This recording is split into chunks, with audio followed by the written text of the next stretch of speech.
Hey, what's up guys, it's Rob. Hope you're doing really good out there. So for a living, I teach guitar lessons. I've taught guitar lessons now for about 4 to 5 years, and until last year, the only guitar lessons I've ever taught are one-to-one, face-to-face, in-person lessons here in my office. But then last year happened the way that it did with the pandemic, the lockdowns, all this sort of stuff, which we are kind of still in the middle of now here in the UK. This is our 3rd lockdown or something like that. And we've got all these tier systems in place, which means that we can't do certain things. We're very, very restricted with what we can do when it comes to doing things in person with other people. So last year, I very quickly had to adapt with what was happening in the world around me with the way that I earn my money. So what I did was I started to teach online guitar lessons. Luckily, a large majority of the students that I taught face-to-face, I mean, bearing in mind, they come to me here in my office, so they're quite local to me still, but we weren't able to have that connection legally. We weren't allowed to mix. So I was quite fortunate that a lot of them still wanted to keep up with their guitar lessons, and we could do that online.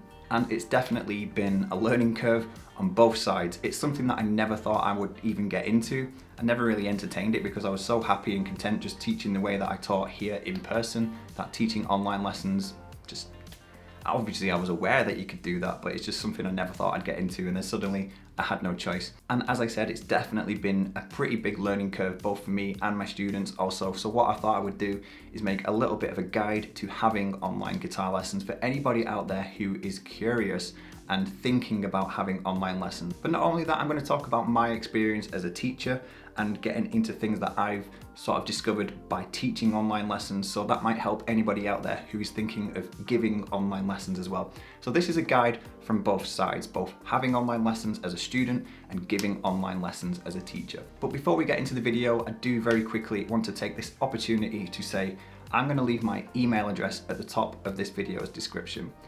If anybody out there has seen my videos and likes what I do and thinks that I might be able to help them with their guitar playing in any small way, don't hesitate to get in touch. Maybe we can sort something out, because I've gotten quite used to the online lesson situation now, and it's something I quite would enjoy to do more.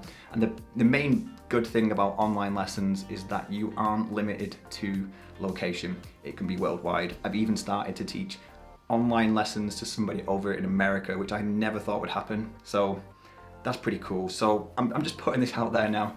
If anybody would like to get in touch with me about maybe having some sort of online guitar lesson, then my email address is in the top of the description. Don't hesitate to contact me. Anyway, let's get into the video. So first I'm going to talk about having online guitar lessons as a student. What will you need? What will you need to do before the lesson? And what you might expect from an online guitar lesson, things like that. So let's get right into that now. So the first thing, and this might seem really obvious, but you'd be surprised how much this has been a situation within the past year for me. The absolute most important thing to have if you're considering online lessons is a good internet connection. Seems really obvious, but the amount of times that I've had lessons this past year which have been completely made difficult by very bad connection, either on my end or their end. I mean, I hate to say it, but 9 times out of 10, it's not my end, because I know I've got a good internet connection and good signal where I am. It's mainly been on the receiving end where the connection has been bad, and it's been difficult to get through a lesson. So make sure that you've got a good internet connection. What I would even recommend sometimes is hotspotting off your phone. I do this quite a lot, and I've even told some of my students to do it before, because you got to think about if you're having an online Skype lesson with a guitar teacher and you're at home and you've got your broadband on, who else is using that broadband at home? You've got your parents downstairs watching Netflix, you've got your little brother upstairs on his Xbox Live, you've got everybody flicking through social media on their phones, doing all sorts of stuff. You've probably got an Alexa running something. You know, everything these days is running off the Wi-Fi, which is going to be a complete drain. And then you're trying to have a Skype online guitar lesson at the same time. It's going to be made difficult. Whereas if you're just hotspotting off your phone, then there's going to be absolutely nothing else in the way of that. So it's just something to think about. Obviously, don't eat up all your data doing that. Or if you know you're having a guitar lesson online, then maybe just say to other people in your household, can you just chill out on the internet usage just whilst I have this lesson, just to help the connection. So that's the main thing, have a good internet connection. So aside from having good internet connection, what else are you going to need? All you really need is a laptop, a computer, an iPad, maybe even a phone, obviously to run the online lesson from. In my experience, the most popular device that people use to have online lessons is an iPad. I don't have one of those, so I just use my laptop if I'm at home, or I use my computer here at my office if I'm teaching from my office. And that's pretty much all you need, because these days laptops, iPads, all that sort of stuff have really good cameras. The audio is pretty good as well. So if you've got something like that, you're absolutely good to go. So you've got a good internet connection and you've got a good device to have your online lesson from, something with a good camera and something that's going to pick up the audio quite well. Next, you've got to think about the main thing that the guitar teacher is going to want to be able to see, which is obviously you, but more importantly, they're going to want to see your guitar and what you're doing very, very clearly, as well as hearing it. So you want to make sure that you're sat in a position and you've got your iPad or your device set so that it can clearly see your guitar as well as you. I've taught quite a few lessons this past year where I've just been able to see the top of some kid's head because they just can't position it well enough, and it's been a little bit of a challenge. So I'm constantly trying to say, I can't see the guitar, can you make sure the guitar is in shot?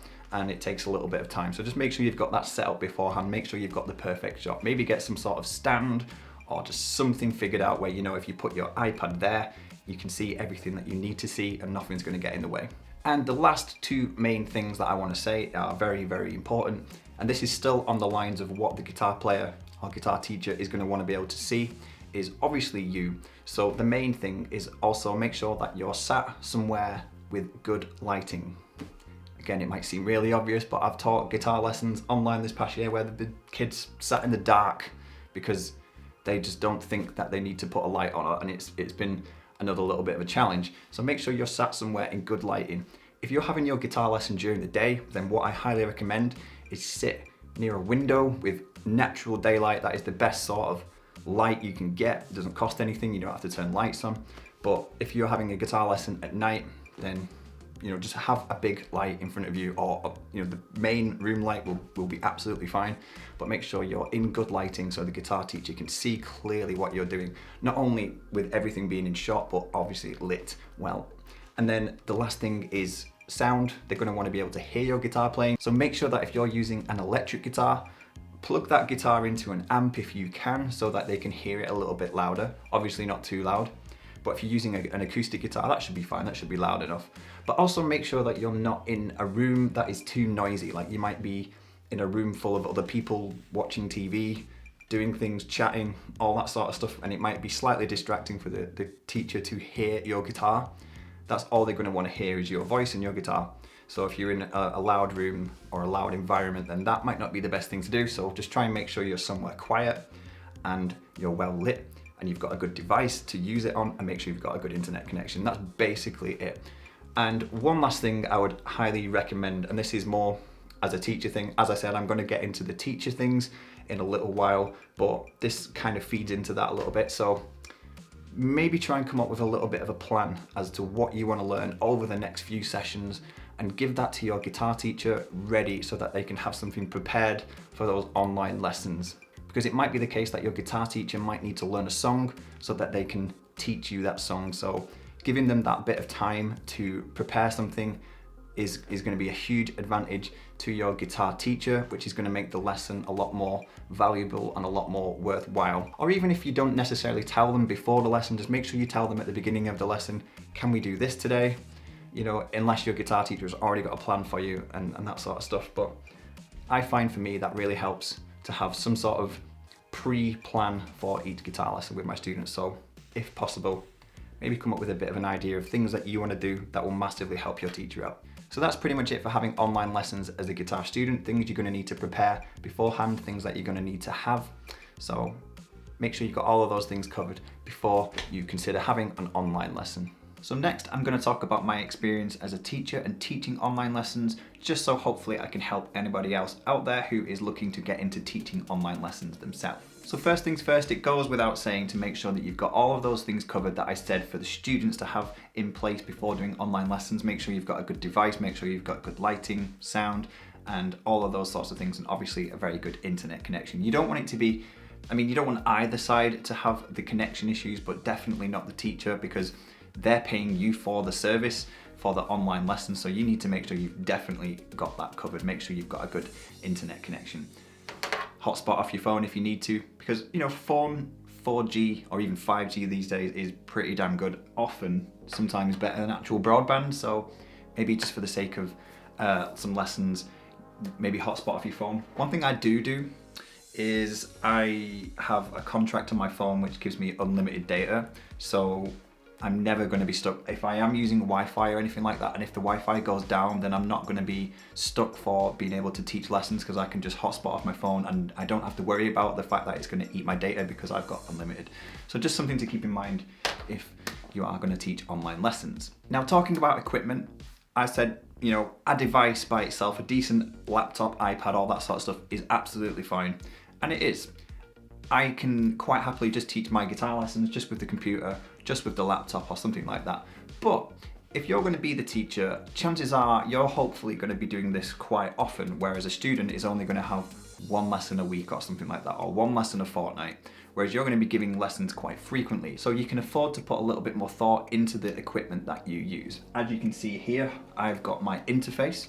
So what I could do is I could plug my guitar, if I've got an electric guitar, I could plug that into the interface and run that into my computer so that they not only hear my guitar through the device, they hear it through the interface, so they're hearing a really clear, good quality guitar tone.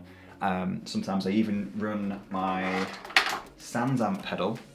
I put my guitar into this and I run that into my interface, and then I just set it on the Skype or the FaceTime, whatever it is. You can set the input to be the interface as opposed to the camera's microphone or something like that. So I'm not only that, I can plug in my actual condenser microphone instead of just using the inbuilt microphone for the computer, which might be okay but not amazing. Whereas if you want to get a really good quality sound, you can plug your condenser microphone into your interface if you've got one with multiple channels, and maybe even plug your guitar in as well, maybe run it through a pedal if you want some effects. This has just got a clean, it's got a delay and a reverb and a slightly rocky tone, so any sort of sound that I want to give on my guitar lessons I can definitely do with this. And I can just set it so that on the Skype, all I need to do on the input settings is select my interface and it will pick up all of the channels that's in there. And I've had students say that the sound that they get from me is really good because I do that. I don't do that all the time, but that's something that you might want to look into, which is going to make the quality of your Skype calls or your Zoom, FaceTime, guitar lessons a lot better. As I said, encourage your students that you're about to teach to give you some ideas beforehand of things that you could teach them, things that they want to learn.